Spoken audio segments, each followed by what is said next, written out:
This is Boadu TV. Truth and integrity.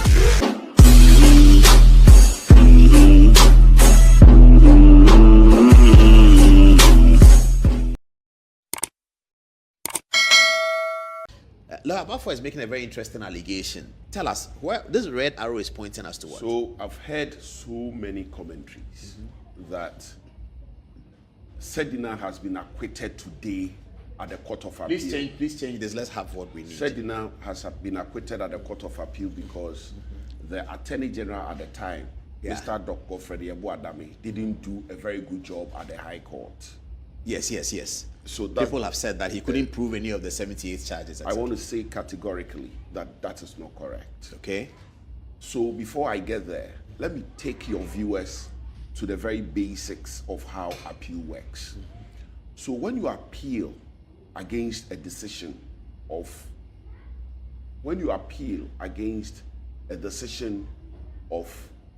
a lower court, let's say in this case the High Court, your appeal, the moment you appeal and the records are settled, the registry of the court will agree with you the kind of documents you want to go into the records, ordinarily for civil proceedings.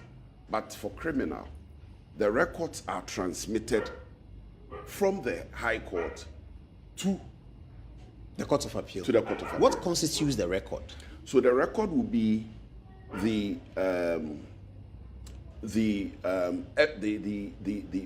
evidence that was taken.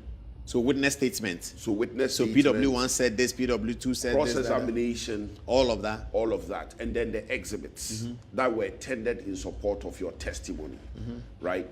So let's take it out. So the witness statements of the parties. Okay? And then the record of the trial. That is the cross-examination, because your witness statement is your evidence in chief, and then the cross-examination will be recorded in the course of the proceedings, and so that will be put together as the record, together with the exhibits that were tied to the witness statements or the exhibits that were tendered in the course of cross-examination. Okay, let's so that will form part of the that will form the record. All that is a record, and it is put before the Court of Appeal. Okay. At the Court of Appeal, no fresh evidence is taken unless the court gives you leave. Okay. And so at the Court of Appeal, they then examine the record from the High Court, and so we say an appeal is by way of rehearing, rehearing of the record transmitted from the High Court to the Court of Appeal. So that the Court of Appeal can say that based on this record, the trial judge should not have come to this conclusion. Or based on the record, the trial judge was right in coming to this conclusion. So it's a trial for the ruling, the judgment of the record. Yes, okay. Now, if the court doesn't have the benefit of all the records, the court can say that you did not prove your case. And but whose work is that? Who's to give the court the benefits of all? So the court is the registrar, but the registrar will do it at the instance of the appellant, the person appealing. Yes. In this case, the convict. Yeah. And so you facilitate the compilation of the record, because the registrar wouldn't do it on his own volition. If you sit down and say that you are waiting for the registrar to do it, he might not do it. Okay. And so you facilitate it, and in the process, you may determine which documents go into the record. Yeah, which one supports your case? You may. Okay, you may. You may determine it. Now, in this particular case. Okay, in this particular case. Okay, so let's take it from here, please, Angelo. In this particular case, when you look at the written submission that was filed by the Attorney General's office, they stated that we wish to bring to the attention of this honorable court that the record of appeal before the court is not complete. We state that all the exhibits tendered by the prosecution during the trial does not form part of the record. And so, for instance, the exhibit, which is exhibit E1. Okay, well, let me see. It says, this is the Attorney General speaking. This is the Attorney General Dominic Ayini's Attorney General. Dominic Ayini's Attorney. Okay, it says that we wish to bring to the attention of this honorable court, speaking to the Court of Appeal. To the Court of Appeal. That the record of appeal before the court is not complete. Yes. We state that all exhibits tendered by the prosecution during the trial does not form part of the record. Yes. The only documents found as part of the record are some of the documents which form part of the disclosures done by the prosecution.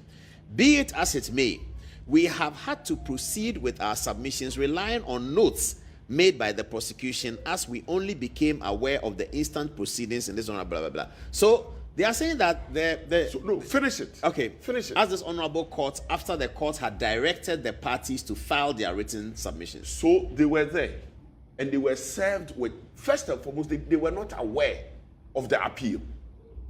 Okay. Because they had not been served with the appeal. Subsequently, they were served with the requisite processes for them to file their written submission. They went to court and drew the Court of Appeal's attention to the fact that the record was not complete. Especially from the prosecution side. The prosecution. The things that the prosecution used to convict Sedina was not part of the record of the Court of Appeal. The record of the Court of Appeal. My goodness. So they went to the Court of Appeal and informed the Court of Appeal that the record is not complete. And what did the Court of Appeal and do? The Court of Appeal insisted that they should go and file their written submission without the complete record. The complete record.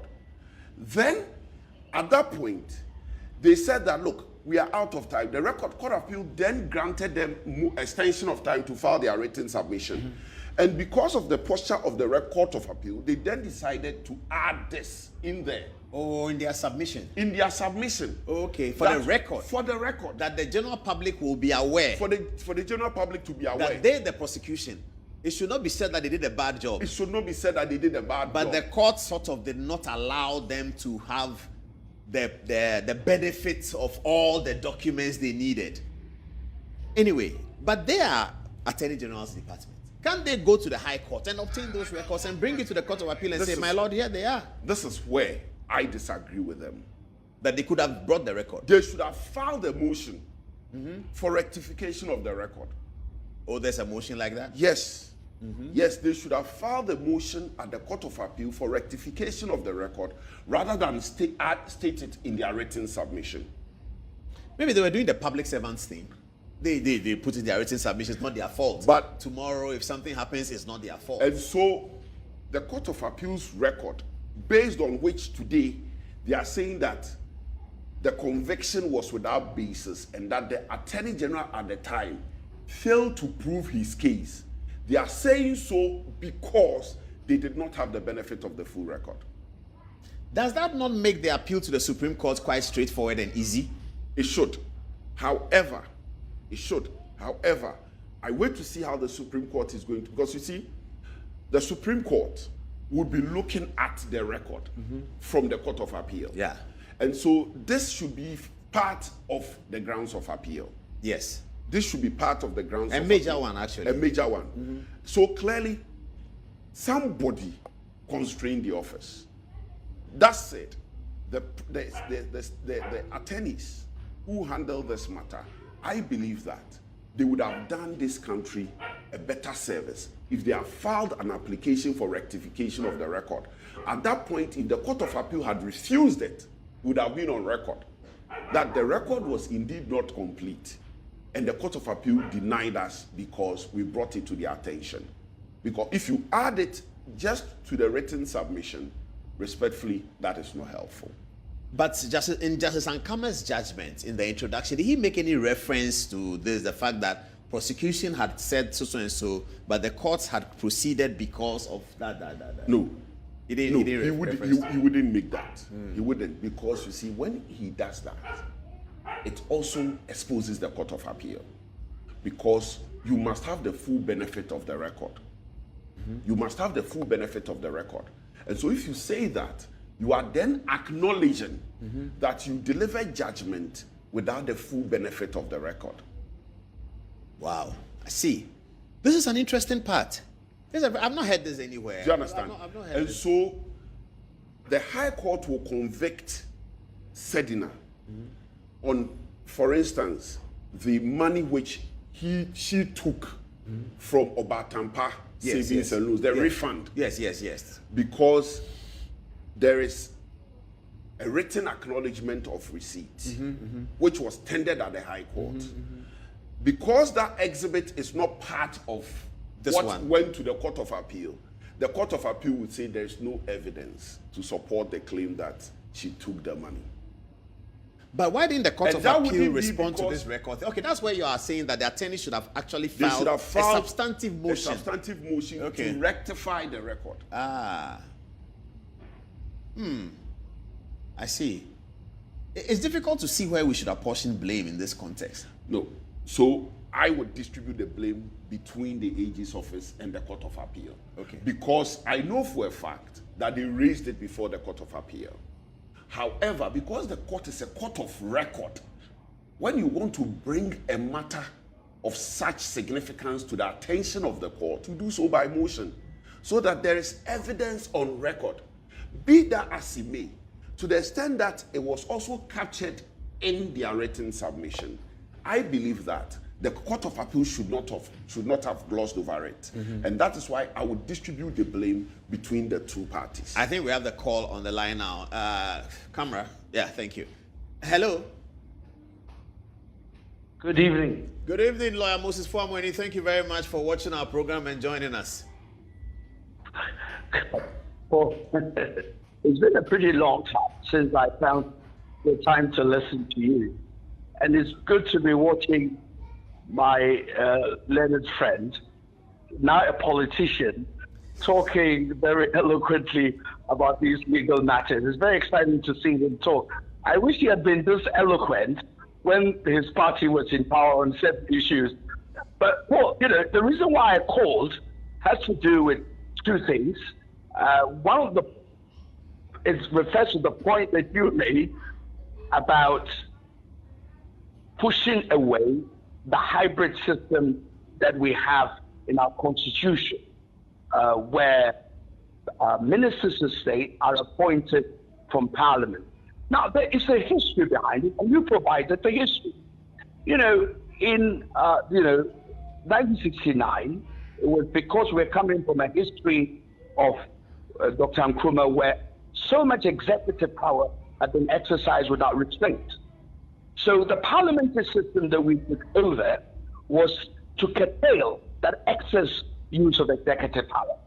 And that's why you found that there was a split. We had head of state and then a prime minister, so that a prime minister who was subject to parliament, all right?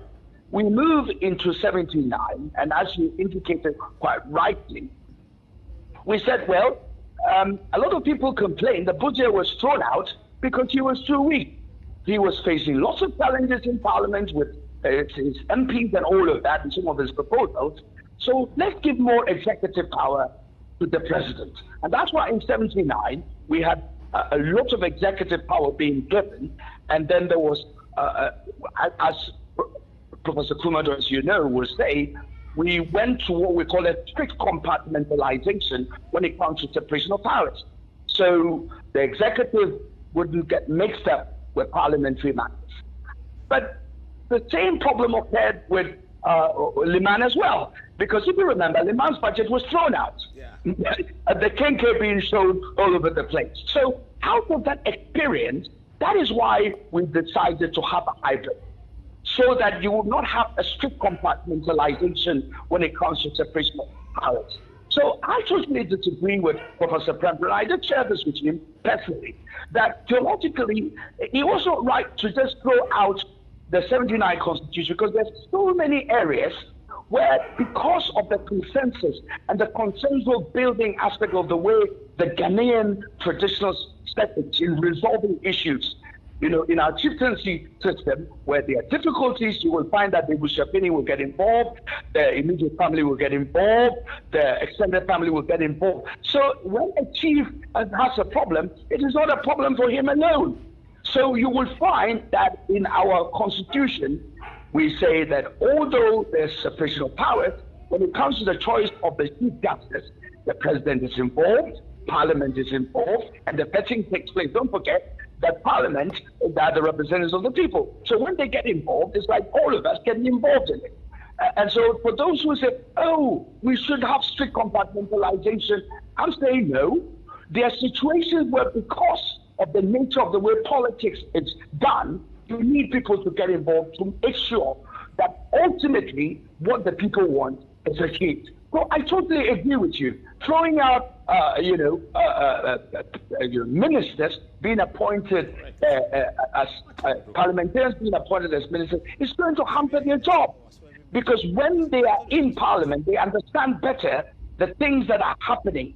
Look, my good friend Iwa, who's standing there, when it comes to the legal professions bill right now, the bill concerning the law school, nobody has gone through it better than him. If one day he becomes the Attorney General and wants to change that where we are positioned, the way that the legal education is now being structured, he'll be in a better position because he has had all the arguments. He wasn't involved in all the debates and knows exactly what went wrong and what didn't go wrong. So I totally agree with you that you can't leave the parliamentarians out in terms of executing on behalf of the people the mandate which has been given to the president. You can't leave them out. So I'm totally with you that it's important that we don't throw away this hybrid. I am right on the money with you. I don't know whether you have any further questions, but then we want to ask you also about the Court of Appeal decision today to release Sedina Tamakloe. Abafo is just telling us that the record shows that not everything in the High Court was transmitted, but social media and the general public are talking about it, that it looks like it's political. People are unhappy that an NDC person comes with all the drama with the extradition and all of that, and then this is how we end up. Do you have any views on that?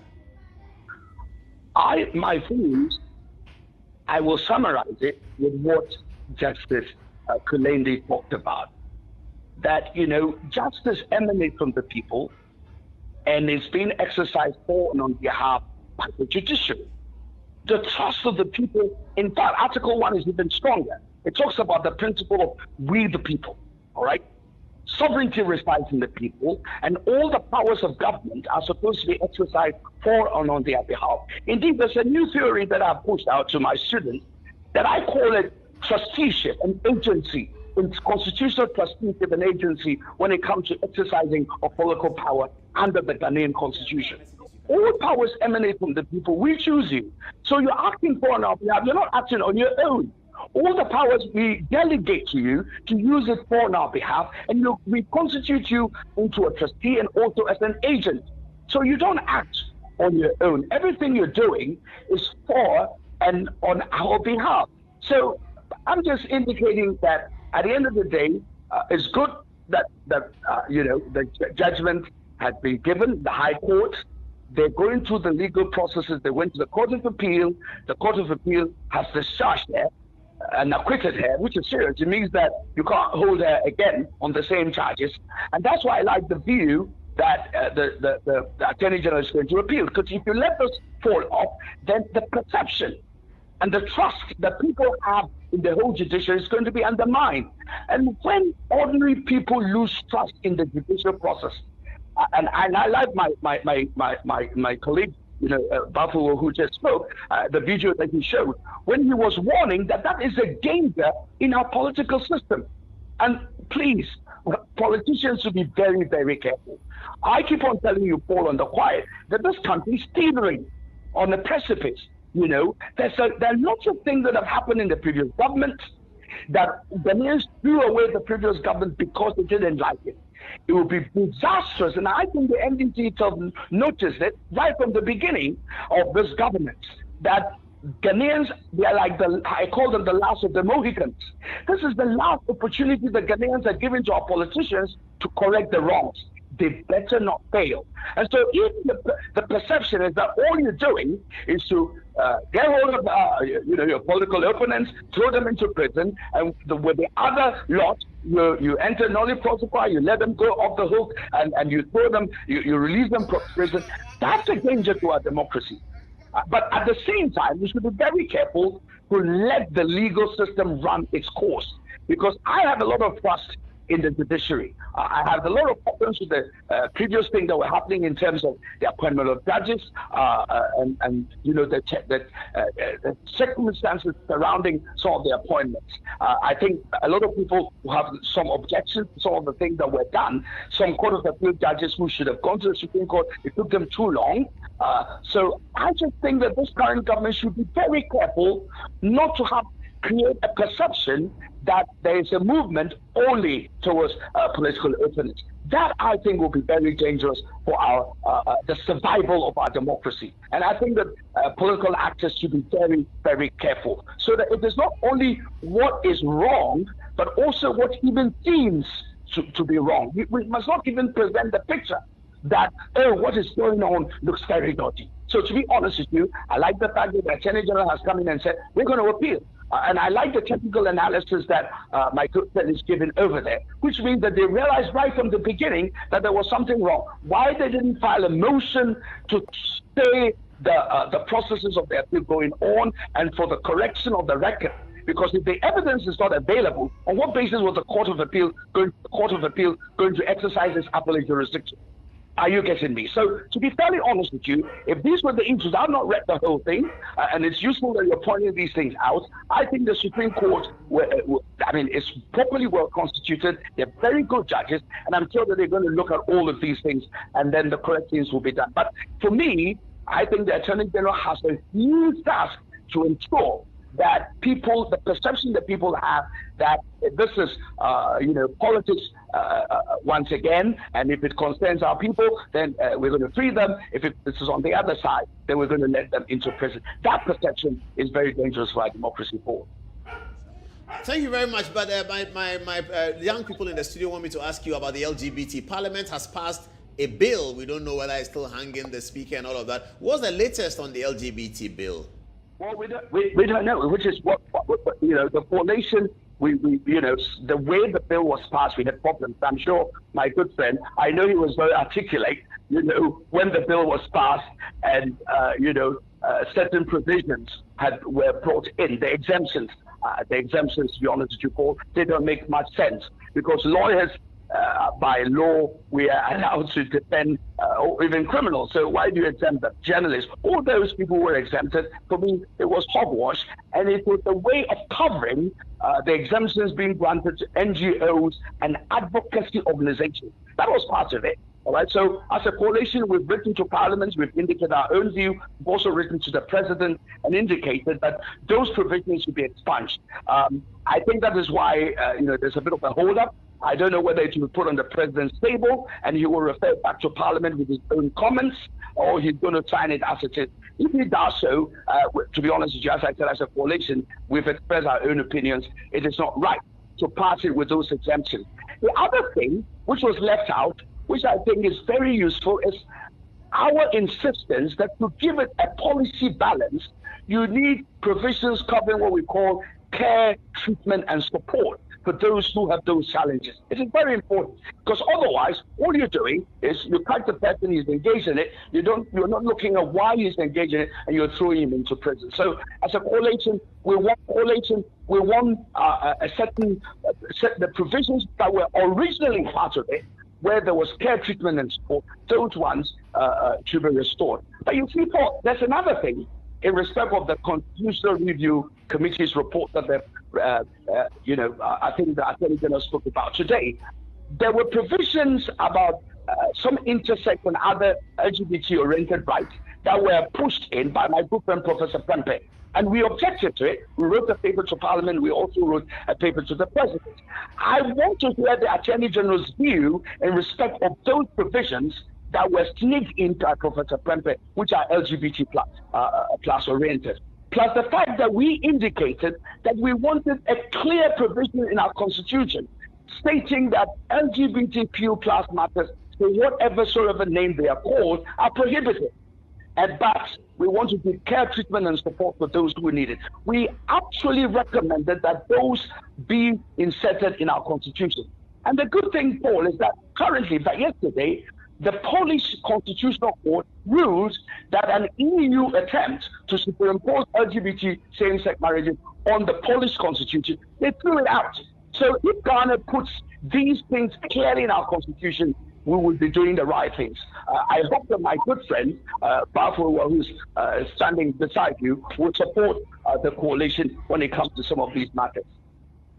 Thank you very much, Moses. Thank you so much for your time. And that was lawyer Moses Fuamoni, our big brother and advisor and counselor.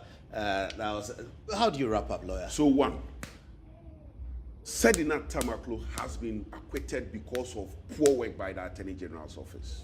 I want to state it categorically. If the exhibits that form the basis for the conviction of Sedina Tamakloe at the High Court does not get transmitted to the Court of Appeal, definitely Sedina will be acquitted.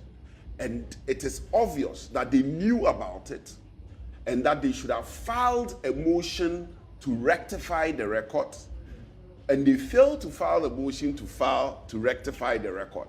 And so the Court of Appeal did not have benefit of key exhibits that form the basis of the conviction. You will urge the Attorney General to correct this during the appeal?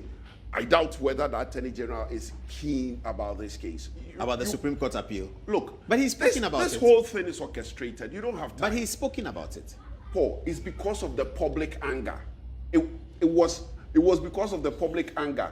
But he came in quite quickly. And it wasn't up to 1 o'clock. It was earlier than that. That his attention has been drawn to the decision. And for what? He was going to appeal against it. No, it was because of the public backlash. And that he was applying for stay of execution. Stay of execution in a criminal matter. It's not done? No. Why? How? Stay of execution is in respect of civil processes where an order has been given or a judgment has been given. Okay. If a stay were to be given, Ms. Sedina has to go to jail. Yes. If you want to really stay. Yes. Okay. No, it doesn't happen. Okay. Otherwise, but was that in the documents that he's applying for a stay of execution? Yeah. Otherwise, would have filed one for Chairman Wood to be out, whilst the appeal processes are ongoing. It is incorrect. Paul, the record that was before the Court of Appeal did not have the benefit or did not contain key exhibits that form the basis of the High Court's decision. Wow. It is obvious from this record. Yeah, it's a straightforward. That the Attorney General was aware. The proper procedure was to have applied to rectify the record. Nobody should blame Godfrey Dame for this. It is solely on the head of Dr. Dominic Ayeni. He alone knows why. The circumstance of the appeal is questionable. The circumstance of the appeal is questionable, right?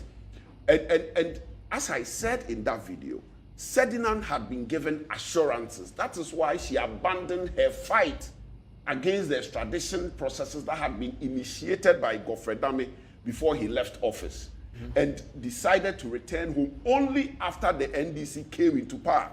She had been fighting the extradition processes that had been initiated. And then suddenly she stopped fighting. Suddenly she stopped fighting. And she came home. When she came home, it wasn't until after 15 days that she was admitted into prison custody. And that was because there had been a lot of public pressure, particularly from the minority. And then she was assured that she will be out very soon. And indeed, she's out. How did she get out? She got out because the key evidence, key exhibits that formed the basis of the High Court decision had been omitted from the record that was put before the High Court, that was put before the Court of Appeal. And that is why Sedina is out. Who omitted to make that available to the Court of Appeal? The Attorney General. It's the Attorney General. Yeah. So you cannot come and turn around when you knew that this was the problem, and then you put your head on the chopping box to be chopped, and now you turn around and say, I'm going to file appeal to the Supreme Court, I'm going to apply for stay of execution. You see? How did you first hear this morning that a Court of Appeal judgment has been given? Where were you? I had gone to court at Koforidua. Oh, you were in Kuftown? So I was in Koforidua, that is so. Before a judge? Before a judge. Before a judge. So I was done with my matter. I was on my way to Accra when I heard it on the radio. So I parked at a town called Safro. It's just before you climb the mountain to Manfe. Okay. To check. Interestingly, the internet was. So I checked online and saw what was going on. And in fact, my friend, who was also my group study member, was in court. And she's called Abina Boache. And she said apparently when the judgment was delivered, people sort of gasped in the courtroom.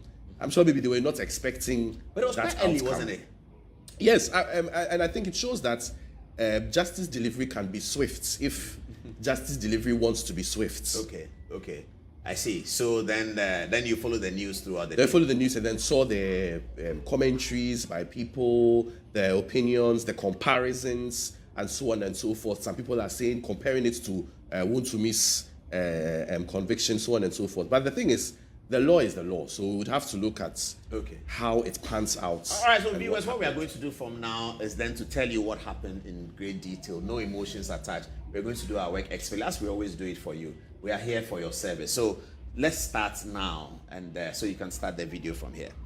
So 90 million Ghana cedis is what is at stake. Yes, over actually. Over 90 million. Let's just say 90 million. This is how much Sedina Tamakloe was charged for. 90 million Ghana cedis. That is so. By today's reckoning is about... That's 90 million Ghana cedis. About I mean, if times 12 divided by 12 is... You mean the dollar I'm going to the dollar denomination.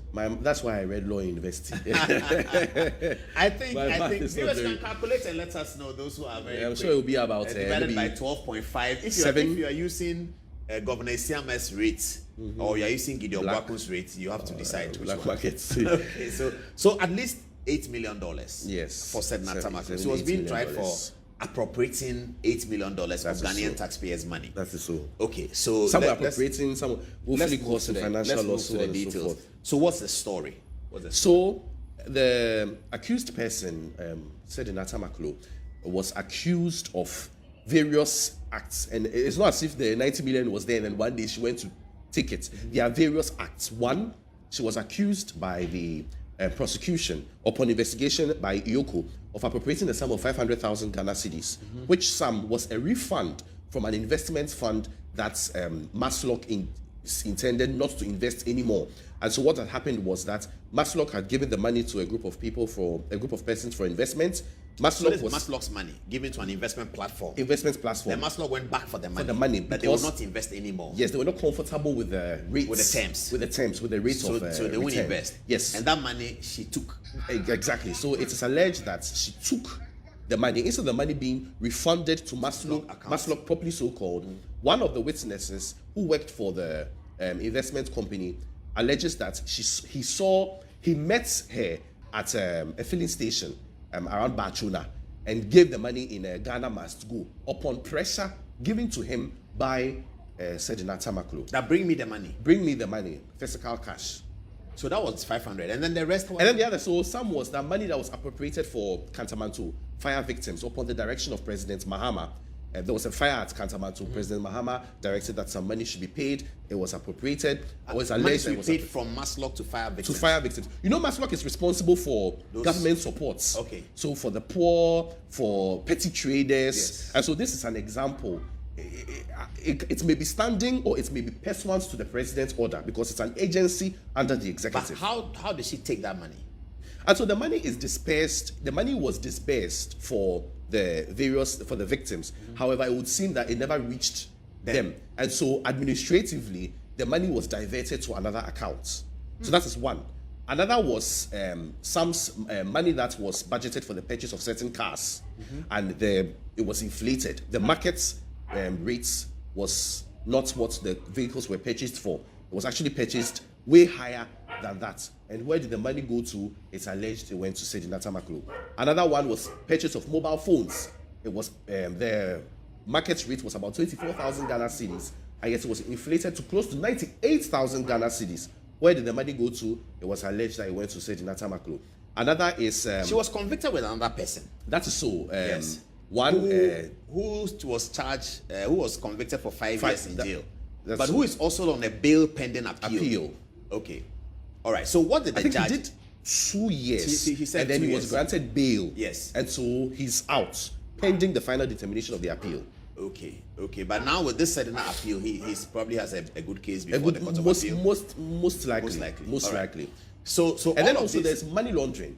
And so once the monies were appropriated, there has to be a way to, and so it was also alleged that she laundered the money. However, the court ruled that since the substantive offenses could not be made out, then obviously the money laundering charges will also fall off. Which court? Court of appeal. The court of appeal, that's what I mean. No, we'll get there. We'll get to that. I just want us to know what the High Court said. So now let's understand why did the High Court convict her? What did they say? So all these individual acts are grouped under three main heads that come under three thematic areas. that we are calling the first case before Her Ladyship Justice Ifya Sewa Asarebutwe. And so what was the basis for the initial conviction, right? So as I mentioned earlier, the appropriation of 500,000 Ghana cedis. So I've already given the facts, right? Yeah. Now, But you're talking 90 million or so 500. No, this is one. So $500,000. 500,000. No, it's Ghana cedis. Okay, It's Ghana, all right, but I'm okay. sure it was a misnomer. Okay. So you notice here it's cedis. Okay, all right. No, this is, so there are others. We'll get there. Yeah. So this is one. And the reason this is here is because the way it came was quite interesting. So what had happened was that after Sedina Tamakloe, or after it was alleged that Sedina Tamakloe gave pressure to the investment company to refund the money to her personally, they met at a filling station, and then one of the staff of the company gave the money in a Ghana must go to Sedina Tamakloe. Now, they felt that there's a problem, and the problem was that they had to refund. They had to be given a receipt. Please leave the touch screen. Please leave the touch screen. Okay. Please leave the touch screen. They had to be given a receipt, right, to show proof of the fact that the money had indeed been returned. Yes. So when the receipt was issued, it was issued and signed by Sedina Tamakloe. Now, interestingly, when she was queried about it, she mentioned that, and the quote is here, I cannot vouch that the letter was signed by me, even though the signature looks like mine. I cannot vouch that the letter was signed by me, even though the signature looks like mine. So in this instance, the allegation is that, one, you appropriated this money, and then two, that's based on your instruction, and then you signed a document, right, purporting to receive it on behalf of Maslock. Yeah. The signature looks like you. Two persons have come forward to say that you were the one who appropriated the money and you signed. You yourself have also admitted that the signature looks like yours. And so the judge looked at all these things to say that, okay, if you have admitted that the signature looks like yours, like your signature, and two independent persons have said that you signed and gave this to them, then obviously you were the one who signed and you were the one who appropriated it. More particularly so when Maslock said they could not find any such money. So this on that one. Do you have another one? Yes. Another claim? So this another. Let's speed it up so we okay. can. This another claim about a sum of 1.7 million Ghana cedis for the sensitization of 85,300 beneficiaries of a project. Now, she alleged that indeed the money was appropriated and used for the sensitization project. Appropriated and also used.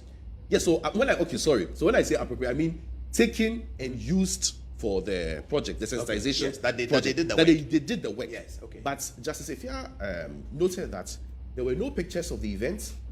There was no proof of the training, because the plan was that for these 85,000 persons, there was supposed to be 20 cedis TNT given to each person, as well as the provision of certain kits and feeding for them. There was no proof. There were no proof of receipts of the feeding. There was nobody came forward to testify that I had been given this money on this date pursuant to this training. In her defense, she didn't present. There was nothing of the sort. So the prosecution suggested to her that there was no training ever. There was no training ever, because if you, Paul Adomotri, are saying that I took 100 cedis from Metro to do a training for Good Evening Ghana staff, you can call Ikuya or Mumin to come forward and say that. Did you not participate? I participated. Okay. And they can even say, oh, these are selfies we took. And they can cross-examine them to see whether they are lying or there was nothing like that. Okay, all right. Somebody is sending me a text and saying that at the time Sedina's case was on, the dollar was not what it is today. It was 6. It was 6. So our calculation it would even be more. Yes, it would be about 10, 11 million. Yeah, it would even be more. Okay, so let's run through the charges and we get to today. What happened today? Okay. So you have so all of this put together. What did the judge, apart from the individual, how many witnesses were called by? There were 7 witnesses called, and unlike other matters, let me be a bit mischievous. Unlike other matters, these witnesses were not procured to secure a conviction against someone. Okay, so they If were you not being understand. prosecuted with her. So it's like they were being chased, and then So these are the so this witnesses. is PW1 Stephen Amwa is the chief CEO. executive officer of microfinance and small loans. So he spoke to Stephen Amwa was the MPD, yes, guy. but This is sticker. This sticker, but you need him to speak to the fact that the funds were missing. Okay, so because he's his the official complainant. Maslock, He's the kind of complainant. Exactly. Okay. So Samuel Kwanzaa is what? Accountant, board member of Batampa Batampa. Microfinance. That's where they The did micro- the yeah. deal. Okay, and then Seth Oboe GSC is a traditional ruler and farmer. And the farmer. Okay, and then Samuel Nikwe is a driver at Maslock. Maslock. Was he the one driving the car at the Bachuna Total thing? Well, yes, and then other rounds, other and money. he came to testify against her Me- boss that he collected money. Other money rounds. So Someone it seems else that he did with. Okay, He's all right. alleging that it then was Francis done with him. Bando, head of finance at Maslock, Obviously, and for then the Philip records. Bafwewa, chartered accountant and managing director of Bafwewa and Associates. Managing partner, yeah.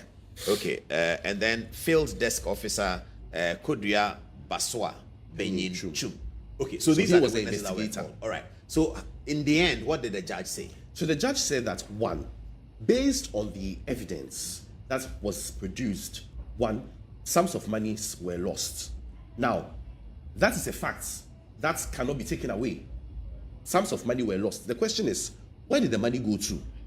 There were witnesses, for instance, Samuel Kwanzaa and co, who came forward to say that the monies were traced to one person, who, the appellant, Sedina Tamakloe, and consequently, she is the person who was, and that's also because she absconded.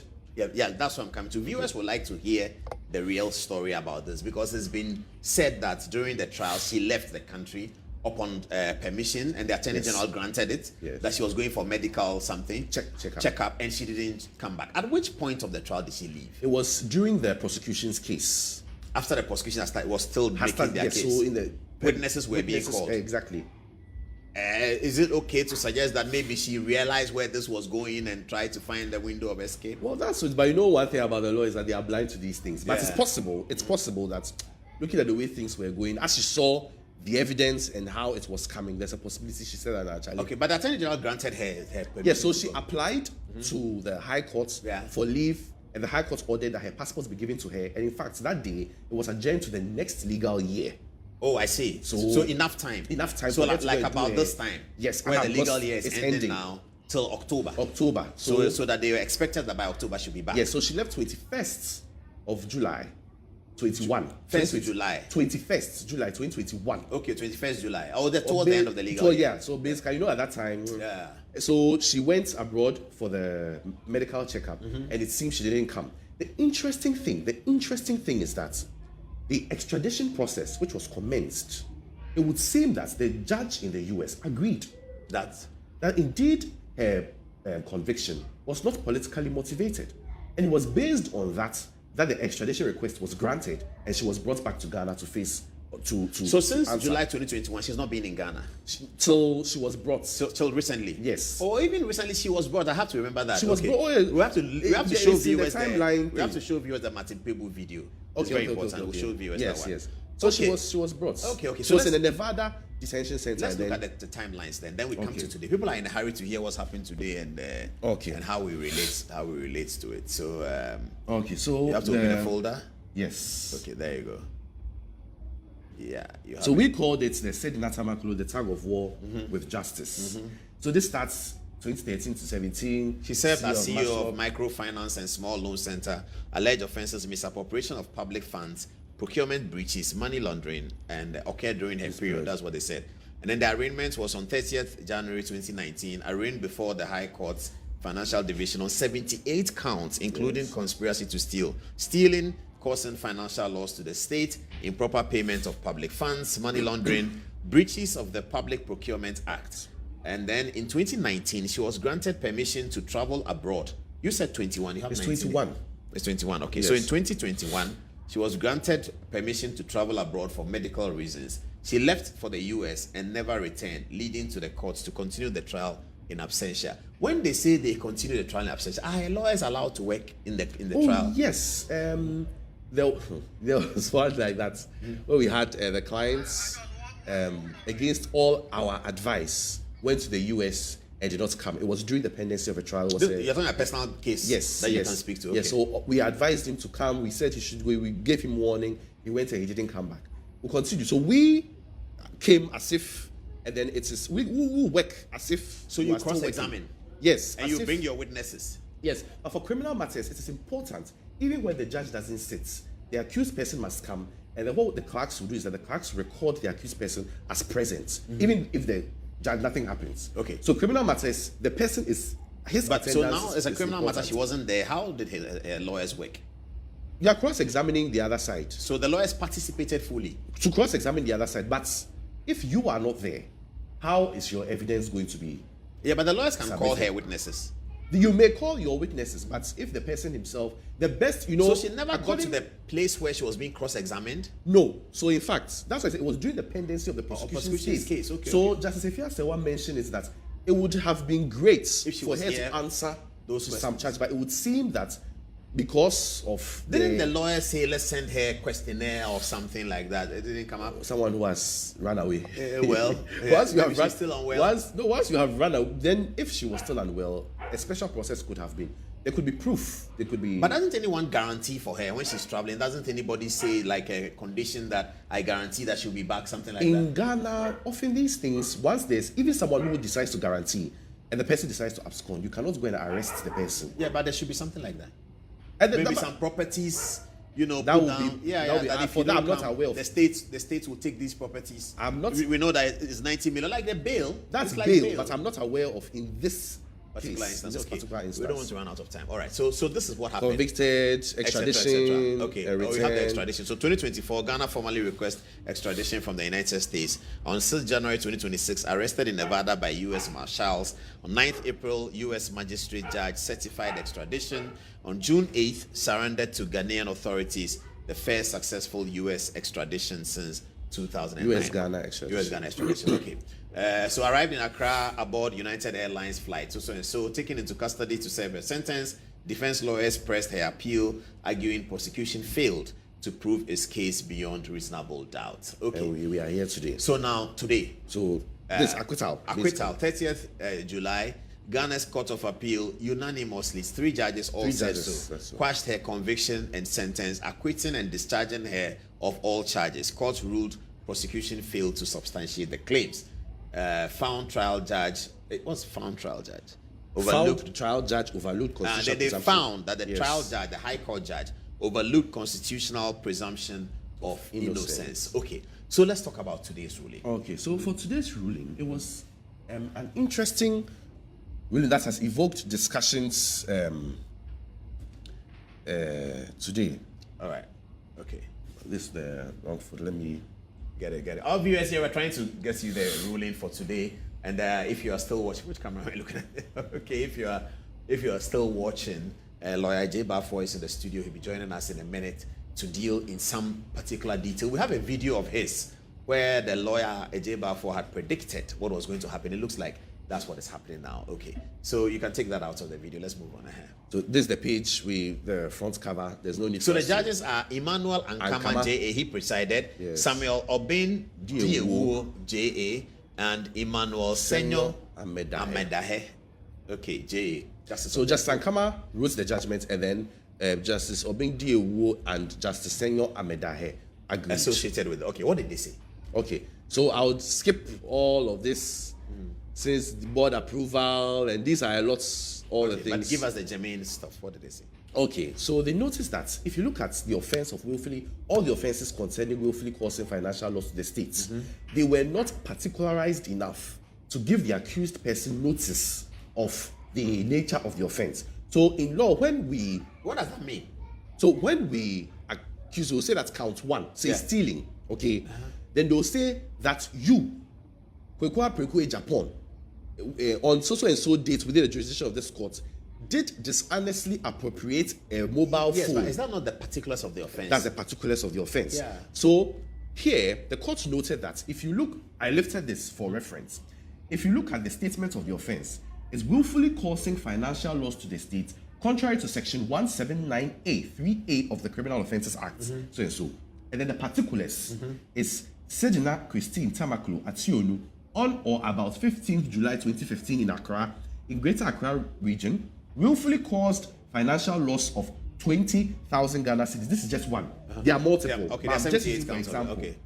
Okay. Right, there are 78, but So just every one for count example. has the statement of offense and the particulars Particulars of of offense. offense. The Now, Court the of court- Appeal was not happy with the particulars of That's offense. exactly because the Court of Appeal noted that if you look at the wording, it says willfully caused financial loss of 20,000 Ghana cedis. How was it? Was it an appropriation? not what the witnesses Was came it to a say? botched contract? Exactly. So the court reasoned that the charge should have displayed that was it an appropriation of the 20,000 Ghana cedis, i.e., did you take the 20,000 Ghana cedis? Yeah, but that's still. Was it a contract? At that stage, is it not still? It's still theory, isn't it? It is when the court starts and then witnesses come and speak to the fact. That's when you are getting the practicality of it. Exactly. So So- why is the Court of Appeal not telling us whether the witnesses were able to discharge the Discharge that obligation obligation. as prosecution witnesses or not? Should that not be what the Court of Appeal should be telling us? And I agree. I agree in that sense. I do not think that this was insufficient notice to do away with the substance of the charge sheet or the legality of the charge sheet. And the reason is that this is how a case is Did the structured. Court of Appeal deal with the witness statements? Yes, To say that they were not sufficient and that they did yes. not convince the court, Eh, or yeah. they ought not to have convinced the court because they didn't say Yes. they did that. Yes, those are other. So this is one ground that, and then those are other ones. Now, the reason I disagree with this ground is that when a trial starts, the prosecution will come and mount its case. Now, yes, maybe sufficient particulars were not given, but in teasing out these particulars, in teasing out the substance of the offense, the prosecution will call witnesses. The prosecution will give evidence. The witnesses and the evidence and the witness statements and all these things should be able to give the defendant notice. But the story you said is quite detailed and for every child to understand. In the case of the 500,000, you take 500,000 to go and invest on platform A. You decide, or Maslow decides that we don't like the terms of the investment. So platform A, return the money to us. And that money is returned to you cash in Bachona total. Yeah, Ghana must go. And Maslow doesn't find it. What more evidence does anyone need to suggest that the offense was not particularized? So he was saying that my lords were saying that based on these facts, they must have been more specific in couching the particulars of offense. Yeah, but by is that the teasing reason this out. why an obligation in criminal prosecution is not shift? discharged? No, Is that that's the reason not. that you were supposed to write Sedina Tamakloe, but you wrote it another way? But when I came to the court, I said Sedina Tamakloe, so and so and so, and showed what had happened. And anyway, I'm sure that at the end of there'll the be day, they a should lot have just more asked the time question. for people to They talk should have just about asked it. the question. They said, did you have notice? Did you have sufficient notice Yeah. of the case the prosecution intended to But mount the lawyers based tell on us these that the Court of charges? Appeal is not retrying the matter. They are assessing the ruling. That's what I'm saying. That based on the ruling, they should be able to tell, based on the ruling and the proceedings. Yeah. They should be able to ask themselves a question and then satisfy themselves as to whether or not a reasonable defendant would have had notice per the facts and evidence led by the prosecution. Soon thereafter, the Attorney General says that he is going to appeal the matter. How did the lawyers receive that? Some people said the settings are PR. I've seen that. There's Joy a- FM actually used that. We have it. Yes, Joy settings, FM, yes, people yes. are saying that this It's is settings and PR. Because interestingly, if I could go back, there are other claims that we could do, but Yeah, we don't have time. We don't just have want time. people to understand. Yeah. so if we could go back, if you look at the judgments Yeah. in and of itself, if you look at the end, see here, counsel, Yeah. Hilda Craig, PSA. PSA means Principal State Attorney. Okay. For respondents. Respondents is the Republic, Ghana. And then Enoch, sorry if I made that. Enoch Digby. Digby for first appellant. Okay. If this was a very interesting case that they were, because I've seen the posturing of the states against corruption, Shremsai, going to court and all, and it's good for them to do that. Yeah. So why wasn't he able to come appear in court for this? Why did he leave it to a PSA? Not to say a PSA is bad, but why are we showing interest that one is in some decision. matters That's their decision. as opposed to? That's their decision, right? But it's also their decision But it's a good observation to make. It's also their decision to appear in Woodrume. Is that the also? Attorney General and the Deputy Attorney General did not appear for this one. Yes, but however, that's what the Attorney General said. His attention has been drawn. Has been drawn? That means Hilda Craig must have told that we lost the appeal, and that he says he's going to appeal to the Supreme Court. But so see, my case when is an that appeal like that goes to the Supreme Court, what is on trial? Is it the Court of Appeal's decision or is it the High Court's decision? They would look ordinarily it's the Court of Appeal's decision. So they will basically say that the Court of Appeal erred in. So the Attorney General is going to ask the Supreme Court to affirm the High Court's decision. Yes, that's really what he's going to do. That's what he's saying he's going to do. Yeah, but he's going to file documents. We'll see.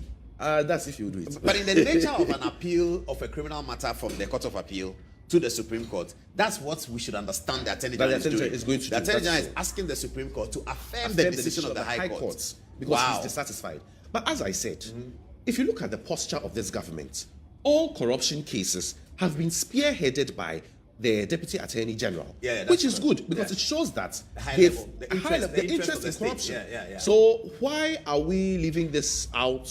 And to a principal state attorney. I'm not saying that principal state attorney is the bad. Hierarchy. There's Attorney General, Deputy Attorney General, the Director of Public Prosecution, the Solicitor General on the other side, the civil side. Yeah. Let's continue down from the Director of Public. Who's next?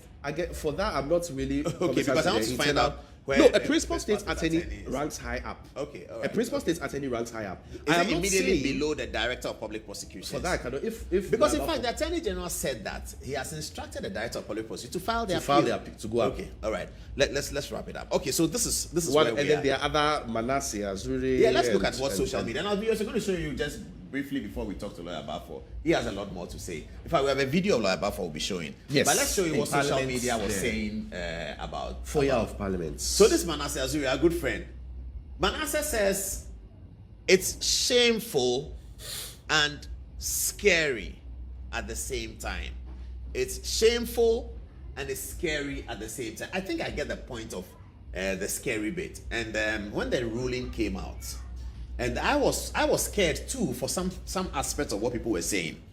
Many people were saying that, NDC government has saved her. And that's why I was worried. Because this is a classic judicial decision. Yes. If people are beginning to read into it that it's a political decision, I'm very afraid.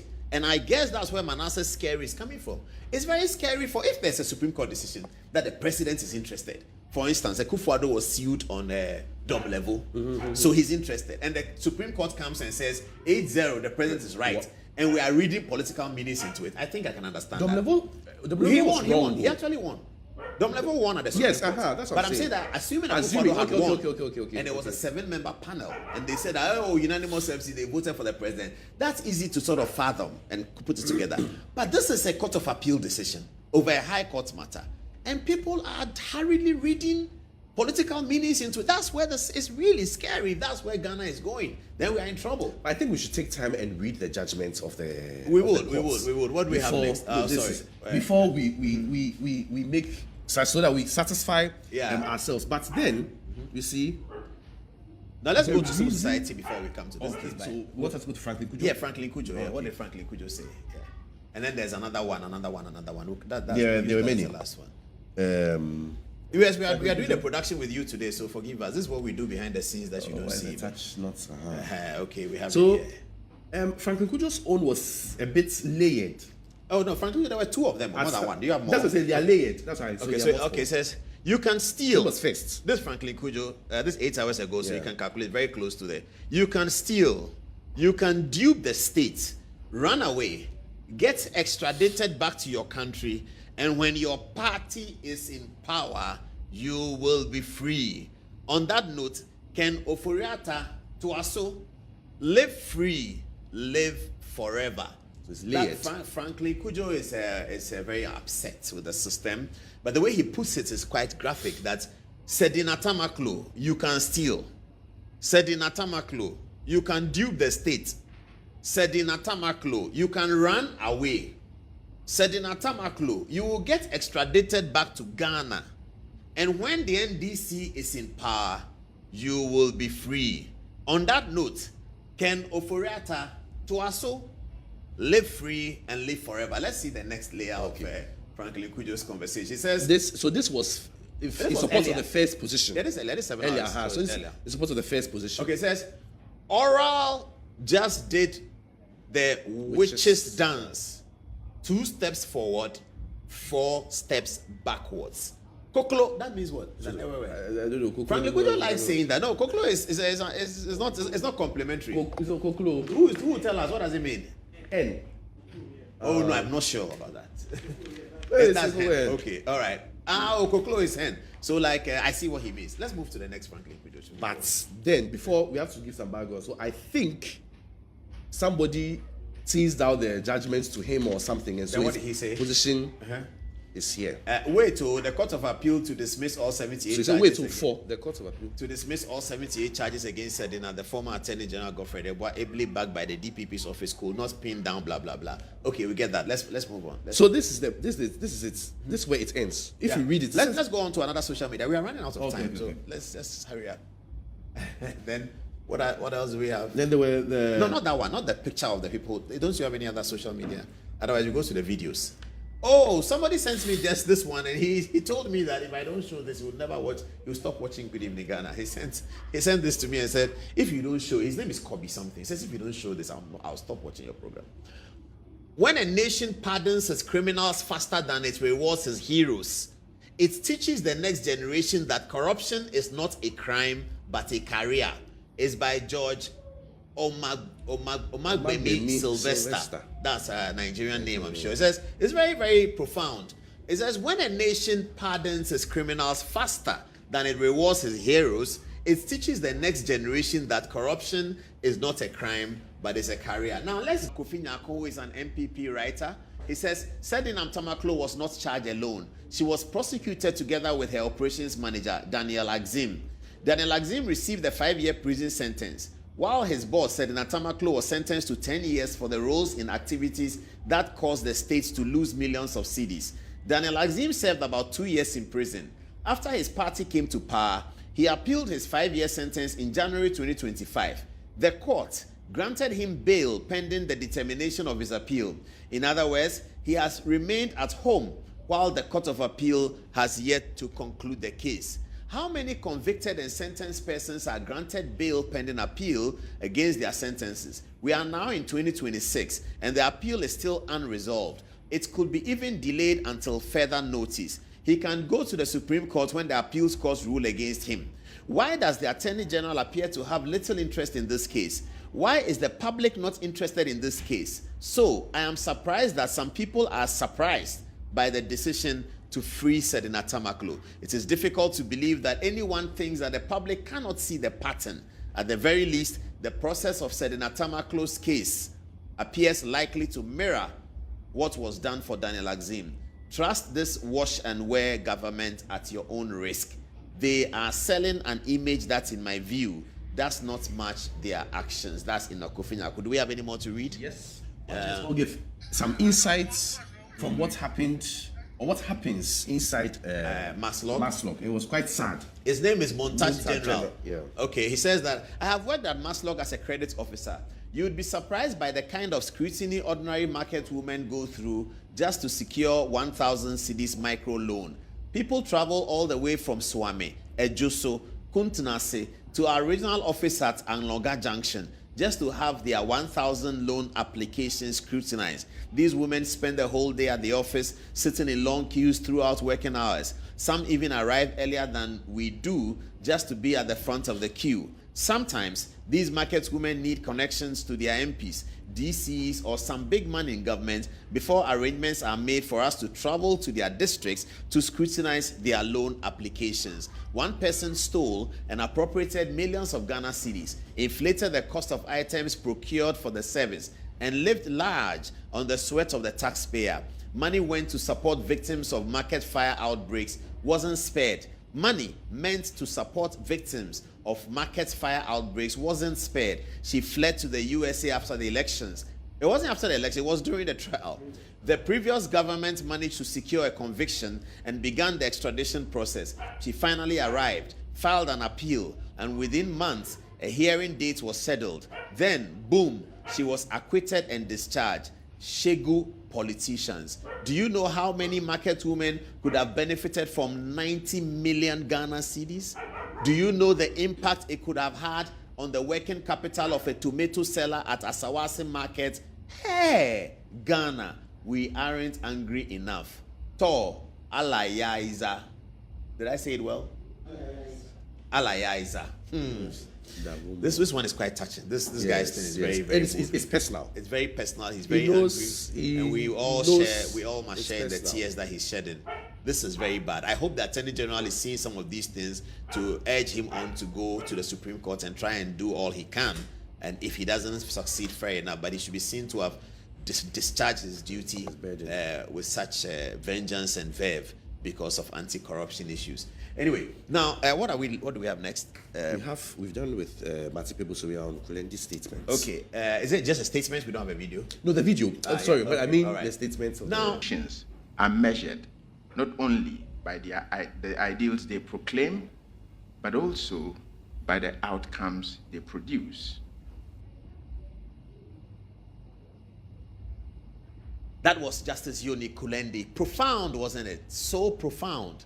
He says justice is not for the judges and the lawyers. It must be justice for the people. Whenever the people feel that justice has not been done, as we saw on social media today, if social media is a good platform to gauge how Ghanaians are feeling, then we have questions to answer as a people. All of us are part of it. Those of us who report the news, like me, journalists, political journalists, lawyers, civil society, and ordinary Ghanaians. That's why we play the song that when Lawyer Balfour comes and he's fixing his touchscreen, we'll play that song in the background again. But now, though, you are the most important. We have to hear from you. Oh, you got it. So this is what Justice Kulendi said.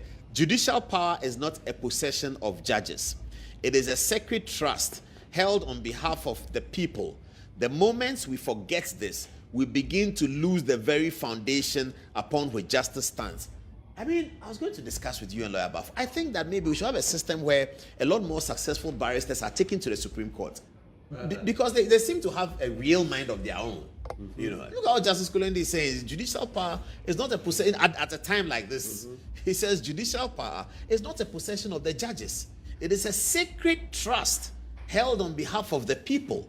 The moment we forget this, we begin to lose the very foundation upon which justice stands. I think what Nanado did was to mix, and it was one good thing he did, mix the bench. It should be mixed, but I think we should have more you know, I'm happy with Tony Forson's nomination, former president of the bar, etc. We really need to get people like that. But they are proper career judges. We need career as well. But I'm thinking that for the Supreme Court, we need more successful barristers. It depends on who is going to determine what a successful barrister is. Because he has money, or because he knows the law, or because what and what. But everyone agrees that Kulendi was a very successful barrister in all areas. Yes. And hopefully you will be too. I'm sure that you're already getting there. Amen.